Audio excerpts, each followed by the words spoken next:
The observation room falls silent as the footage plays. Colonists running in terror as shimmering, nearly invisible figures methodically slaughter them. Lieutenant Commander Ratel of the Earth Defense Force grips the console edge, her knuckles white, as a Volteri hunter decloaks to stand over a dying human. The alien tilts its armored head curiously before collecting a DNA sample and a piece of skull as a trophy. "They're hunting us for sport," General Quan says, shutting off the projection. 7 colonies hit in 3 months. Over 4,000 dead. Ratel studies the holographic display of the Volteri's biological profile -3 meters tall, exoskeletal armor, enhanced vision modes. Their technology. At least 2 centuries beyond ours, the intelligence officer replies. Their species evolved as apex predators and built their entire civilization around ritual hunting. They see us as amusing prey, not even worthy opponents. Ratel accesses her personal file on her neural link. The others watch nervously as she transfers something to the main display. Footage of an Earth honey badger fearlessly attacking a pride of lions, despite being outnumbered and outsized. "Permission to hunt the hunters, sir," she says, her eyes reflecting the same relentless calculation as her namesake. "Alone." "That's suicide." Ratel, Quan protests. She smiles thinly. That's exactly what those lions thought. The classified briefing that follows reveals the full extent of humanity's vulnerability. The Volteri have been observing Earth colonies for decades, cataloging weaknesses, analyzing defensive capabilities. Intelligence suggests they consider humans barely worth the effort, primitive primates who rely on technology rather than evolved strengths. "We've intercepted fragments of their communications," the xenolinguist explains. They classify prey species on a 12-tier system. Humans rank as Tier 9, moderately entertaining quarry with minimal survival adaptations. For context, they rank common livestock as Tier 10. Ratel absorbs this information with unnerving calm. "Show me the autopsies of the recovered colonists." The medical officer hesitates. "Commander, I'm not sure that's." "Show me."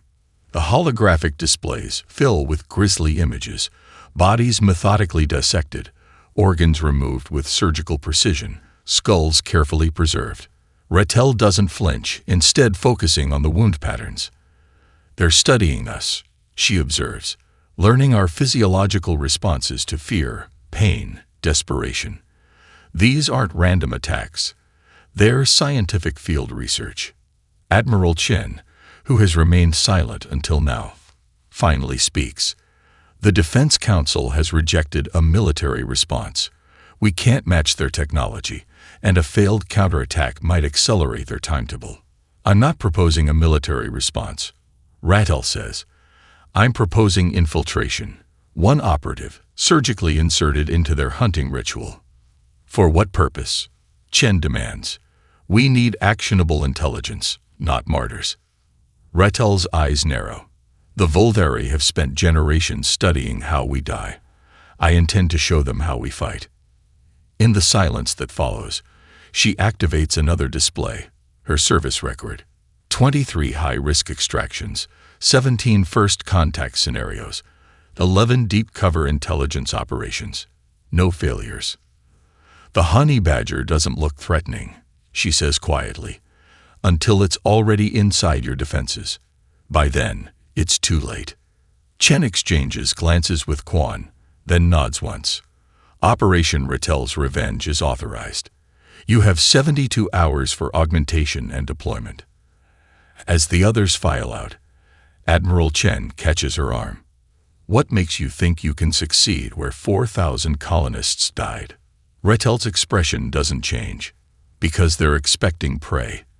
And I stopped being prey a long time ago." Ratel's scout ship spirals through the atmosphere of mining colony Theta 9, trailing convincing smoke plumes from controlled damage. Inside, she injects herself with a compound that will mask her neural enhancements from scans while giving the appearance of elevated stress hormones. "Mayday, mayday." She broadcasts on all frequencies. "Engine failure, catastrophic systems damage." Any vessels in range, please respond. The distress call echoes across the abandoned colony, a perfect lure. 3 hours later, the Volderi hunting vessel materializes in orbit.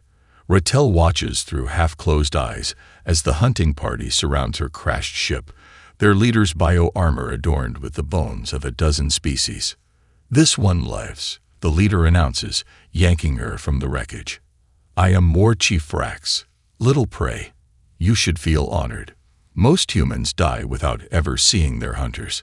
Aboard their vessel, Ratel performs a masterclass in acting. Trembling hands, stuttered responses, and wide-eyed terror, all while her enhanced memory maps every corridor, notes every vulnerability in their systems. The Voldari warriors laugh at her apparent fear, passing her between them like a curiosity. Vrax brings her to his trophy chamber, pressing her face toward a row of preserved human skulls. "Your kind dies so easily," he purrs. "No natural armor, no significant muscle density, no environmental adaptations. Yet you spread through the galaxy like parasites." Ratel lets her mask slip just enough. A momentary calculation in her eyes, a slight tensing of muscles, before resuming her frightened facade. Too late. Vrax has seen it. He grabs her jaw, studying her face with new interest. "Perhaps there is more sport in your kind than I thought. You will come to the homeworld. We shall make a proper hunt of you." The journey to the Volderi homeworld takes 6 days in their faster-than-light vessel. Ratel spends these days in a transparent containment cell at the center of their command deck, an entertainment exhibit for the crew. She uses this position to her advantage, noting weapon systems, observing command protocols, counting personnel shifts. On the 3rd day, a juvenile Volderi approaches her cell, its exoskeleton still soft and translucent, lacking the battle scars of the adults. "Is it true your species requires constant hydration?" the youngling asks, mandibles clicking in fascination. Ratel allows herself to appear desperate. "Please, water." The young Volderi glances around, then slips a moisture capsule through the cell's feeding slot. "Is it also true humans have no natural weapons? No claws or venom?" She takes the water gratefully. "We're defenseless," she whispers, adding a pathetic tremble to her voice. The youngling seems disappointed. "The educational feeds say your kind once competed with apex predators on your homeworld. How did you survive?" Ratel lowers her eyes, suppressing a smile. "Just lucky, I guess." Later, Vrax catches the youngling near her cell. "What fascination do you find in this creature, Clivic?" "The histories say humans were prey that somehow became dominant on their world. I wish to understand how."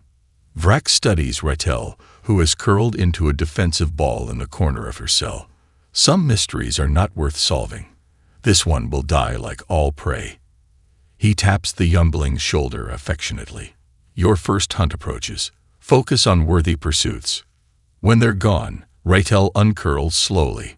Her fingers trace an invisible pattern on the cell floor, counting down days, calculating trajectories. The Voldari don't realize she's already accessed their navigational data through the cell's basic atmospheric control panel. Earth now knows exactly where the Voldari homeworld is located. The microtransmitter embedded in her molar has been sending data burst packets with each routine biological scan they perform. Vrax believes he's captured prey. He doesn't understand he's invited a predator into his home. The containment level of the Volderi homeworld stinks of fear and alien biochemistry. Dozens of species from across the galaxy huddle in transparent cells, some reptilian, others insectoid or gaseous beings contained in pressure tanks. Guards patrol with sonic prods, occasionally torturing prisoners for amusement. When they throw Ratel into a communal cell, something scuttles forward on 4 arms. "You're different," the creature says in broken galactic standard. Others cry. "You watch. I'm Ratel. Human. Zictal. Last of the Kareen." The 4-armed being's compound eyes assess her. 3 of my world ships escaped the Volderi. The rest. He gestures at a nearby Volderi wearing a necklace of crystalline Kareen eyes. "That night, When the guards are distracted, Zictel explains the ritual. Tomorrow, they release us into different biomes. Elite hunters pursue. Entire spectacle broadcast to their empire. No species survives more than 3 rotations. How many prey in total? Ratel asks. 42 beings. Why? She begins drawing diagrams in the condensation on the cell floor. My people once fought predators much like these. Let me show you something called a tactical ambush. A translucent floating jellyfish-like creature drifts closer. Your markings indicate military training. It bubbles in a voice like liquid being stirred. I am Mist Who Thinks, formerly chief strategist of the Vorlani defense sphere. Its tentacles ripple anxiously. Even with coordination, we cannot match their strength. Strength isn't everything. Ratel replies. The smallest predator on my world regularly defeats creatures 10 times its size.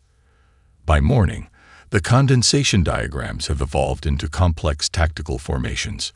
Ratel has categorized the prisoners by ability, identifying natural weapons and environmental adaptations that the Voldari might overlook. A serpentine creature with reflective scales demonstrates how it can redirect light to temporarily blind pursuers. A bulky quadruped explains how its pheromone glands might confuse tracking. Above, in the observation gallery, Voldari elites gather to examine tomorrow's quarry. A scientist gestures toward Ratel's cell. The human appears to be organizing the other specimens. Quite amusing.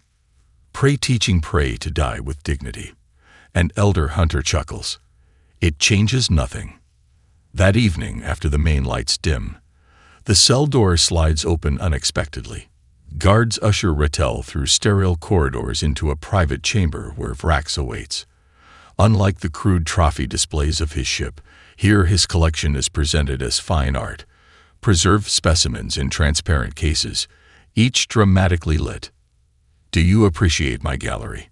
Vrax asks, mandibles flexing in what might be a smile. Each represents a species that provided particularly memorable hunting.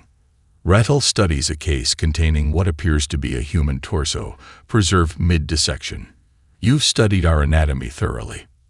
Your circulatory system is remarkably inefficient.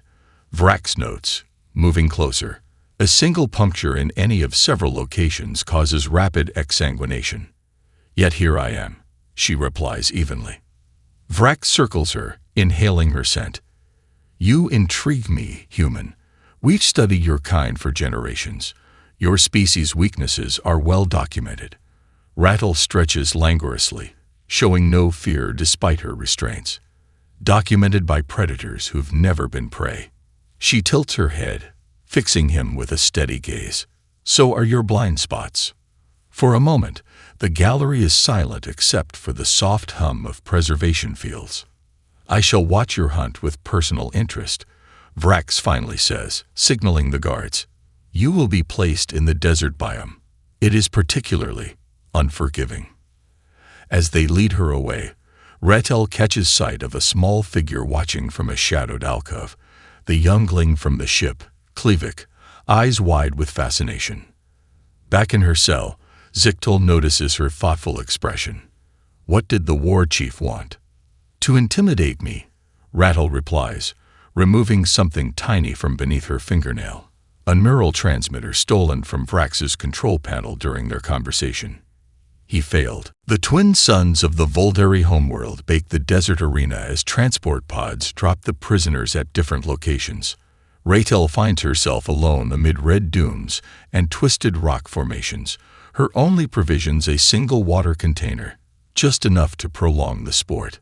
She immediately begins leaving false trails while seeking allies. By midday, she's located 7 others, including Zictel. They're watching, she whispers, pointing to nearly invisible surveillance nodes camouflaged as rocks. As the searing heat gives way to bitter cold with nightfall, 3 Voldari hunters materialize from the darkness. Their bio-armor gleams with bioluminescent patterns, ceremonial markings indicating their rank in the hunt. They move with absolute confidence, expecting easy kills. Instead, they trigger Ratel's first trap, a deadfall of boulders that crushes one instantly. The others activate their cloaking, but Ratel has prepared for this, throwing fistfuls of the arena's red sand to reveal their silhouettes. Now, she shouts, improvised spears thrust from multiple directions. One hunter falls, gurgling fluorescent blood. The last hunter, panicking, breaks protocol and calls for extraction. Ratel is on him before he can finish the transmission, driving a jagged stone through a gap in his bioarmor. The dying Volderi stares in disbelief as the human strips him of his weapons, communication device, and finally, his helmet as a trophy. First lesson in hunting humans. She whispers to the corpse, "We evolved alongside predators. We learned their tricks." In the primary viewing hall of the Volderi capital, thousands watch in stunned silence. This has never happened before. The officiator of the hunt stands frozen, unsure how to narrate this unprecedented development. By dawn, Ratel has organized her growing band of survivors into search parties. Using the stolen communicator, she intercepts the hunters' coordination frequencies. The Volderi, never having experienced resistance, communicate in the clear. No encryption, no code words. Second wave incoming, she warns the others. 12 hunters, northeast quadrant. They're carrying sonic disruptors. Mist Who thinks hovers near her, tendrils pulsing nervously. How can you remain so calm? These are the apex predators of the known galaxy. Ratel checks the charge on her stolen weapon. Every predator has weaknesses. The Volderi rely on superiority, technological and physical. They've never needed strategy. She taps her temple. But in here, we're equals. Throughout the day, more hunting parties disappear. Ratel's forces implement guerrilla tactics, ambushes, false retreats, decoys. The surviving prey from different species unite under her command, setting traps, creating defensive positions, and collecting Volderi technology. Across Volderi space, the broadcast ratings reach unprecedented levels. Yumbling viewing halls are shut down as authorities attempt to control the narrative, but bootleg streams proliferate through private networks. In the command center, Vrak studies the tactical display with growing fascination. She's not running randomly, he mutters, seeing a pattern emerge in Ratel's movements. She's searching. The chief technician points to a sector grid. The human has disabled 3 hunting parties in this zone. She appears to be moving methodically toward Section Delta 9. What's in Delta 9? Vrax demands. The technician hesitates. A primary surveillance hub. But there's no way she could know. His statement ends abruptly as a major sector of surveillance suddenly goes dark. Ratel has found and disabled a primary control hub, blinding the hunters to her movements in that zone. Impossible, whispers the technician. Vrax's mandibles click in what might be amusement or concern. No, not impossible. Different. He rises, reaching for his personal weapons rack. This hunt has become something new. As darkness falls on the second day, Ratel stands atop a ridge, surveying the battlefield. Behind her, 29 survivors from 16 species prepare defenses for the night. Before her, the distant lights of a Volderi command post gleam against the horizon. She turns to Zictel, holding up the neural transmitter stolen from Vrax's gallery. Time for Phase 2. They will send everything they have against us now, the 4-armed alien warns. Ratel's smile is sharp in the moonlight. I'm counting on it. Dawn finds Ratel's growing resistance camped in a cave system.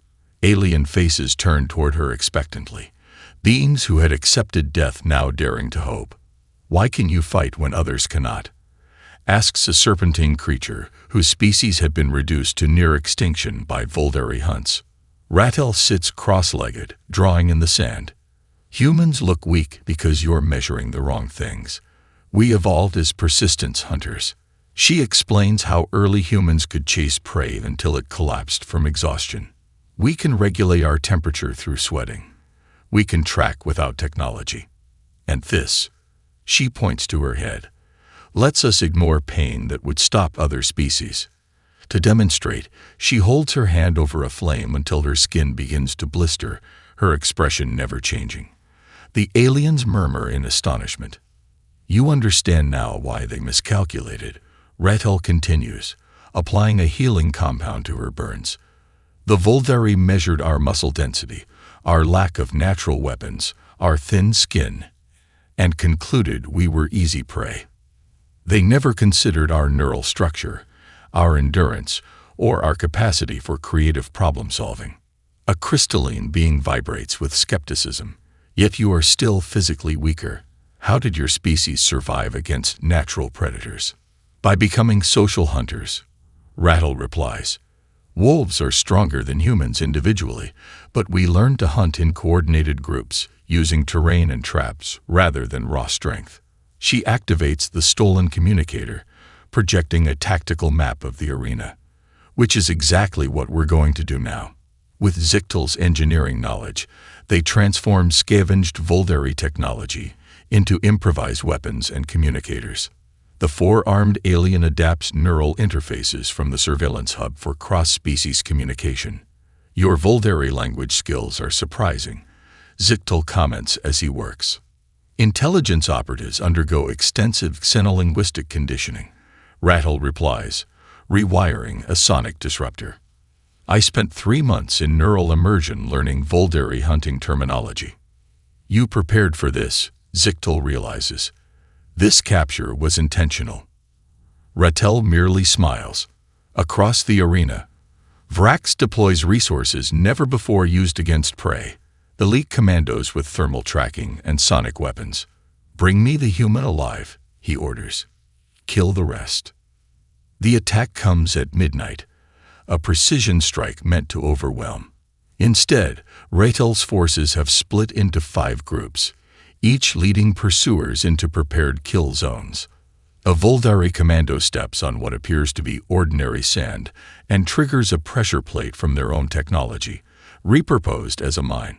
3 more fall into hidden pits, lined with sharpened fragments of their comrades' armor. In the High Command viewing box, Elder Voldari watch in growing horror as their supposedly invincible hunters perish at the hands of prey. "End the broadcast," orders the Supreme Hunter, his ceremonial armor gleaming with the bones of 100 extinct species. "This dishonors our traditions." "Impossible," a technician responds. "We've lost control of the transmission network. Someone has rerouted it through secondary systems." The broadcast has become the most viewed event in Voldari history, with unprecedented engagement in the youth sectors. Security reports indicate some younger Voldari are secretly cheering for the humans, creating viral memes of Ratel's exploits set to revolutionary music. A junior officer approaches the Supreme Hunter, mandibles tight with stress. "The human has accessed our trophy database through the surveillance hub's network junction. She's broadcasting historical hunt footage alongside current events." On screens across Voldari space, citizens watch in confusion as clips of their greatest hunts are juxtaposed with Ratel's resistance, the presentation subtly suggesting parallels between the two, forcing uncomfortable questions about the nature of predator and prey. The Supreme Hunter turns to his advisors. "This is no longer a hunt. It's becoming an insurrection." On a restricted channel, Vrax receives direct orders. "Terminate the human threat immediately. Authorization for lethal force against all participants." Standing on a ridge overlooking the desert arena, Vrax watches distant explosions as his commandos engage Ratel's forces. A fascinating new sensation unfolds within him, a mixture of dread and exhilaration. For the first time in his life, he knows what it means to be hunted. "We'll never survive a frontal assault," Zictel warns as they observe the perimeter command post from a ridgeline. 20 heavily armed Voldari guard the entrance to the facility embedded in the arena's boundary wall. "Who said anything about frontal?" Ratel asks, strapping a captured Voldari breathing apparatus to her face. She smears her skin with the luminescent blood of a fallen hunter. The Voldari can see ultraviolet signatures. Their blood glows at frequencies they associate with their own kind. An hour later, she stumbles toward the command post, dragging Zictel as an apparent prisoner. The guards hesitate just long enough for her stolen sonic disruptor to shatter their inner ear structures, dropping them in writhing heaps. Inside, Ratel bypasses the biometric security using a severed Voldari hand and accesses the central mainframe. The data that scrolls across the screen leaves even her hardened expression shaken. By all gods, Zictel whispers, hundreds of species systematically hunted to extinction. The records are meticulous. 12,000 years of ritual slaughter, with genetic samples preserved only as trophies. Names of civilizations that will never again exist, preserved only as hunting statistics. There's more, Ratel says, accessing a classified military channel. They're preparing an armada. Target destination Earth. Full invasion force. Her fingers fly across the alien interface. They consider us the first worthy prey in centuries. She makes a decision, hardwiring her neural implant to the Voldari network. Cover me. This will take a few minutes. Zictel watches nervously as teams of Voldari security converge on their position. Whatever you're doing, hurry. Almost there, Ratel murmurs, blood trickling from her nose as her implant overheats. Transmitting. Now. Across Voldari space, every connected system, from military channels to educational facilities to entertainment feeds, simultaneously receives the same data package, irrefutable evidence of millennia of genocide, alongside intercepted communications from the Voldari High Command authorizing the extinction of any species that resists. Most shocking to the Voldari public are the classified research documents revealing that their own evolution was artificially accelerated by an ancient precursor species, the very first prey they hunted to extinction. The foundation myth of Voldari superiority shatters against archaeological evidence that they were once prey themselves. In the youth education centers, instructors lose control as students access the unfiltered data. Historical trophy galleries, once sources of pride, are suddenly viewed through new eyes, as monuments to atrocity rather than achievement. The command post alarm blares as security forces breach the outer door. Ratel disconnects from the network, her mission complete. What now? Zictel asks, clutching the stolen weapon. Now we run, she replies, grabbing a data crystal from the mainframe. We've lit the fuse. Time to get clear of the explosion.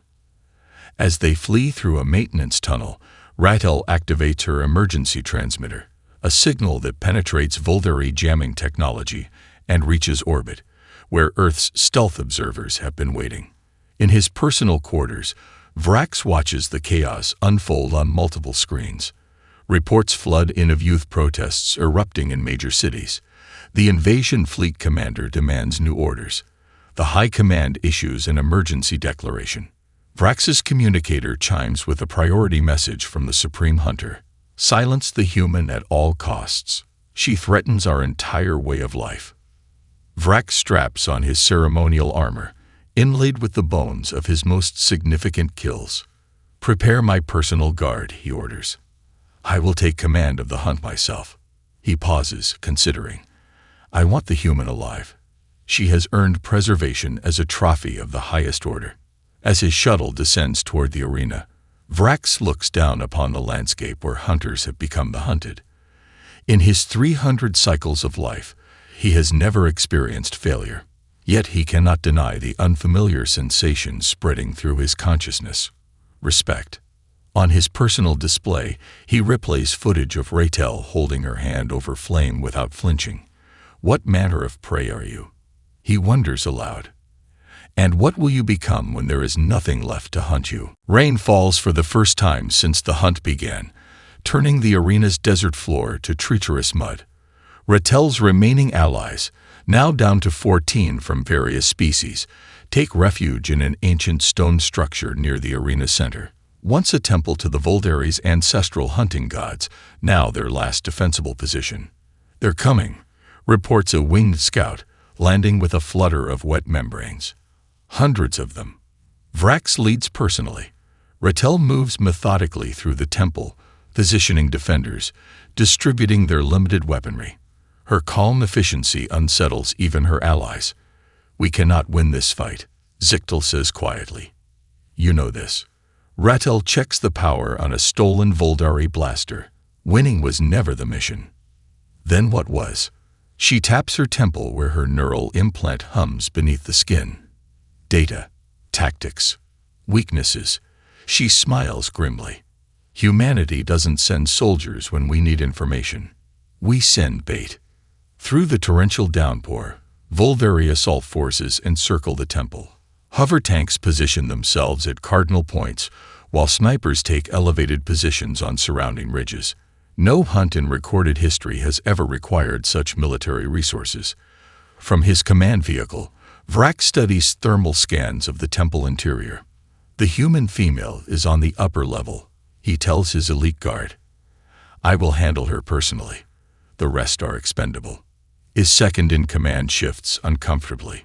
War Chief, the Supreme Hunter, ordered immediate termination. Perhaps we should simply level the structure. Vrax's mandibles click irritably and learn nothing. This prey has earned proper study.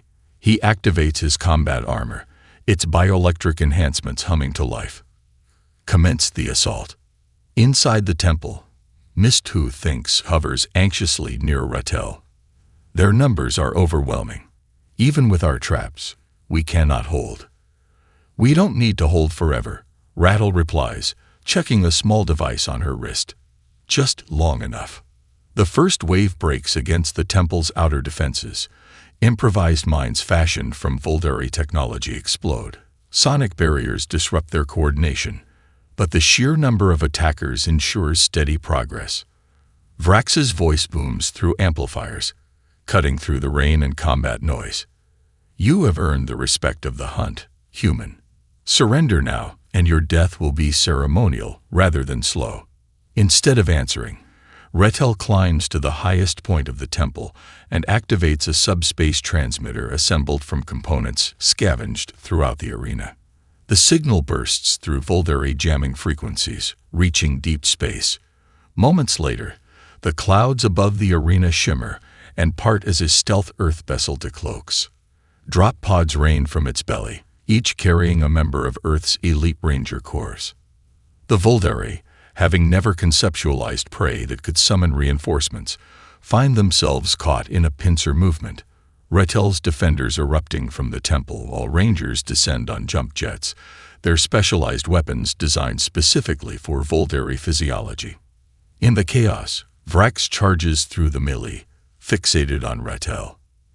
They meet on a rain-slick platform above the temple's main chamber. Deception. He roars, mandibles flaring. You were never prey. Ratel circles, watching his movements. I was always prey. I just refused the role you assigned me. Lightning illuminates their standoff. The towering Voldari with his biological enhancements against the comparatively fragile human. Vrax's strength cracks stone where Ratel dodges his blows. His armored hide deflects glancing strikes from her weapons. He drives her back, step by step, his superior strength becoming more evident as the battle continues. Ratel bleeds from multiple wounds, her movements slowing. How? He demands between strikes. How could your kind possibly challenge the apex predators of the galaxy? Ratel feints weakness, stumbling before a blow, then suddenly changes her pattern, stepping inside his guard. A move no sensible prey would attempt. Her stolen blade finds the nerve cluster at the base of his primary heart. We studied every predator on our world, she gasps as he stumbles. Lions, sharks, wolves. We learned their strengths. She twists the blade. Then we became something more. We became human. Vrax collapses to his knees, fluorescent blood mixing with rainwater. His eyes, multifaceted and alien, meet Ratel's with something like understanding. You hunt. The hunters, he manages. No, Ratel corrects him, standing tall despite her injuries. We ended the hunt. All across the arena, the remaining Voldari forces witness their legendary war chief's defeat on their tactical displays. One by one, they lower their weapons. Vrax's body lies at Ratel's feet, the once mighty hunter reduced to trophy status himself. Blood, both Volderi and human, pools on the ancient stone as the arena falls silent. Every camera focuses on the wounded human standing over the fallen apex predator. Ratel limps to the temple's broadcast altar, where the Volderi once made pronouncements before their hunts. The technology interfaces smoothly with her neural implant, connecting her to every screen in Volderi space. "I could demand extinction," she begins, her voice echoing across an empire built on genocide. "It would be justified after what you've done to countless species." She pauses, letting the Volderi witness her deliberate choice. But humans don't seek to become what we despise. Instead, she outlines terms: immediate stand-down of the Earth invasion fleet, release of all captive species, and reparations to worlds devastated by their hunts. Humanity offers coexistence with respect, or resistance with consequences. Choose wisely. Behind her, Earth's rangers secure the temple perimeter, while medics tend to the surviving allies. A young officer approaches Ratel with a field medical kit. "Commander, you need treatment." In a moment, she replies, eyes still on the broadcast console, as reports begin flooding in from across Volderi space. The unprecedented defeat of their champions, combined with the revelations of their civilization's atrocities, fractures Volderi society along generational lines. In major cities, younger Volderi tear down statues of legendary hunters. The military splinters, with progressive commanders placing their ships under Earth jurisdiction, while conservative factions retreat to fortress worlds. Most surprising is the emergence of Klevik, the youngling from Vrax's ship, now leading a coalition of students occupying the Grand Hunting Academy. Their manifesto calls for fundamental restructuring of Volderi identity, preservation and study rather than dominance and extinction. 3 months later, aboard Earth's diplomatic vessel Reconciliation, Ratel, now promoted to commander, meets with representatives from 27 formerly hunted species. Together, they formalize the Galactic Prey Alliance, a mutual defense pact with humanity as its cornerstone. The Volderi reformists have requested membership, and Aid informs her, sliding over a data pad with their petition. Ratel studies the document, noting Klevik's signature at the bottom. Provisional status, she decides. Trust is earned. Later, walking the ship's observation deck, she finds Zictel staring at the distant stars. The four-armed engineer has become Earth's first Kareen ambassador. "My people began rebuilding our world ships," he tells her. "For the first time in generations, we plan for a future." "And if the conservative Volderi return to their old ways?" he asks, his compound eyes reflecting the starlight. "What then?" Ratel activates a holographic display showing Earth's wildlife. She focuses on footage of a honey badger, a small creature fearlessly driving lions from their kill, surviving venomous snake bites, refusing to yield despite its size. "Humanity evolved alongside Earth's most dangerous predators," she explains.